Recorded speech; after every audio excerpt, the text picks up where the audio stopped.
श्री ओम करणी,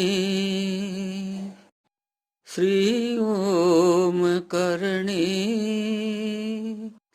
श्री ओम करणी, श्री ओम करणी। नमस्कार। देखिए, मीरा जी का एक भजन है, मेरे तो गिरधर गोपाल दूसरा न कोई। मीरा जी के संबंध में बहुत कुछ तो अपन जानते हैं, कुछ बातें मैं आपको बताऊं।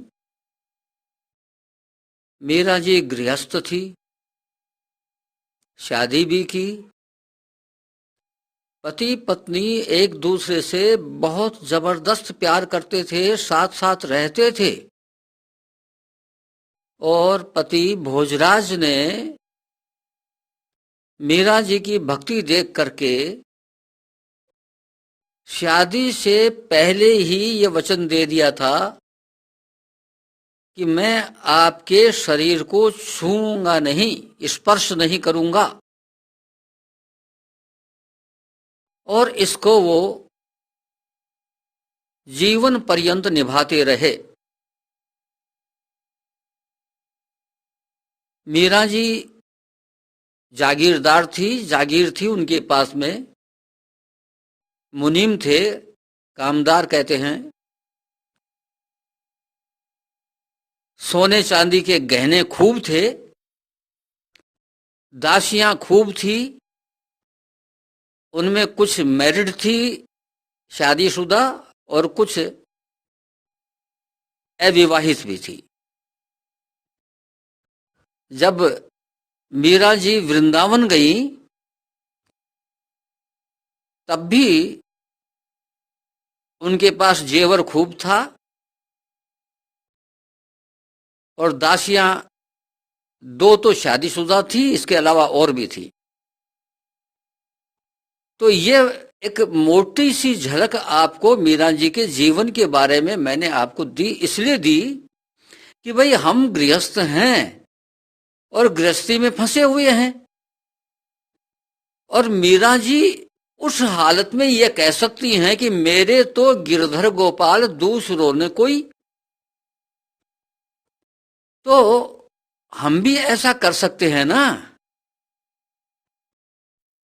दूसरों ने कोई ऐसा हम न बोलें, तब भी आपको पहले कई उदाहरण दिए जा चुके हैं। हमारा आचरण तो इसी अनुरूप है। कैसे? जैसे ही कोई आदमी मर गया तो उसको तुरंत निकाल करके शमशान में ले जाके जला देते हैं, प्यारे से प्यारा हो, भले कितने कैसा ही हो।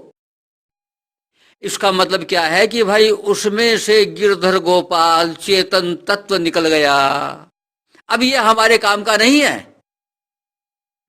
तो जिसको हमने चेतन तत्व कहा है, मीरा जी उनको गिरधर गोपाल कहती थी। बस फर्क तो यही तो पड़ा ना, और क्या फर्क पड़ा। तो हम भी कह सकते हैं भाई मेरे तो गिरधर गोपाल दूसरा न कोई। क्योंकि यदि कुत्ते का, गाय का और लड़के का उदाहरण दिया था आपको शुरू में ही, वो अपने होते तो हम उनको घर के बाहर निकालते नहीं मरने के बाद में। हमने उनको अपना समझा, यह हमारी अज्ञान कल्पित मान्यता थी। तो आप में और मीरा जी में, हम में और मीरा जी में फर्क क्या हुआ भाई? इतना सा फर्क है। आचरण आप भी वैसा ही कर रहे हैं, मीरा जी भी वैसा ही कर रही हैं। लेकिन मीरा जी की दृढ़ मान्यता थी,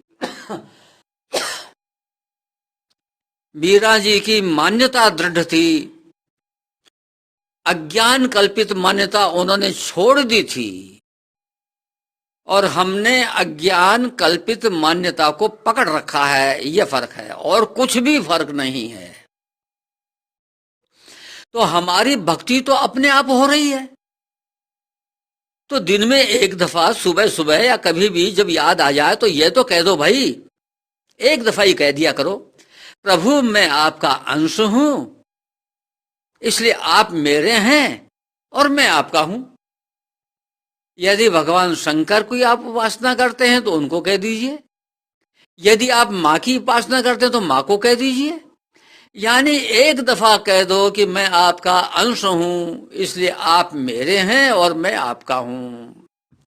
रोजाना यह कहने से आपकी अज्ञान कल्पित मान्यता समाप्त होगी, वरना अज्ञान कल्पित मान्यता बनी रहेगी, उसकी संभावना बहुत ज्यादा है। इसलिए आपको मैंने अब बताया कि केवल मीरा जी में और हम में मान्यता का फर्क है, बाकी आचरण वैसा ही है। आचरण मुश्किल होता है, झूठी मान्यता को छोड़ने में क्या जोर आता है भाई, छोड़ दो। देखिए स्वामी जी क्या कह रहे हैं, आपको सुनाता हूं। एक प्रवचन में स्वामी जी ने कहा, आप दृढ़ता के साथ भगवान को अपना स्वीकार कर लें तो इसका महान फल होगा, आपका जीवन सफल हो जाएगा। इससे मेरे चित्त में बहुत प्रसन्नता होगी और आपको भी प्रसन्नता होगी, आनंद होगा। इस बात को स्वीकार करने में लाभ ही लाभ है, नुकसान कोई है ही नहीं। यह कोई मामूली बात नहीं है, यह वेदों का, गीता का, रामायण का भी सार है। आप नहीं मानो तो भी सच्ची बात सच्ची ही रहेगी, कभी झूठी नहीं हो सकती। आप अपनी तरफ से मान लो, फिर आपके मानने में कोई कमी रहेगी तो उसे भगवान पूरी करेंगे। देखिए स्वामी जी क्या कर रहे हैं, भाई आप तो अपनी तरफ से मान लो, बाकी काम भगवान पर छोड़ दो। आगे स्वामी जी कहते हैं, वर्षों तक सत्संग करने से जो लाभ नहीं होता वह भगवान को अपना मान लेने से एक दिन में हो जाता है। एक अन्य प्रवचन में स्वामी जी ने कहा है, हमने साधना की है, हमने जप किया है, हमने कीर्तन किया है, हमने अभ्यास किया है, हम गीता को जानते हैं, हम अनेक शास्त्रों को जानते हैं, ऐसी हेकड़ी से भगवान वश में हो जाएं यह असंभव बात है। भगवान वश में होते हैं तो कृपा परवश ही होते हैं। उनकी कृपा उसी पर होती है जो सर्वथा उनका हो जाता है।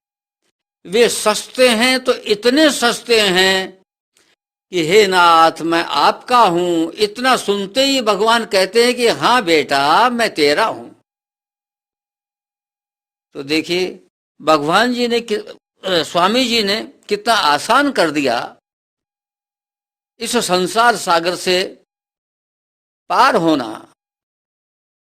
अब आपके हाथ की बात है, आपको इतना करना है, केवल रोजाना कह दिया करो, प्रभु मैं आपका अंश हूं, अच्छा आप मेरे हैं, मैं आपका हूं। आज बस इतना ही, नमस्कार।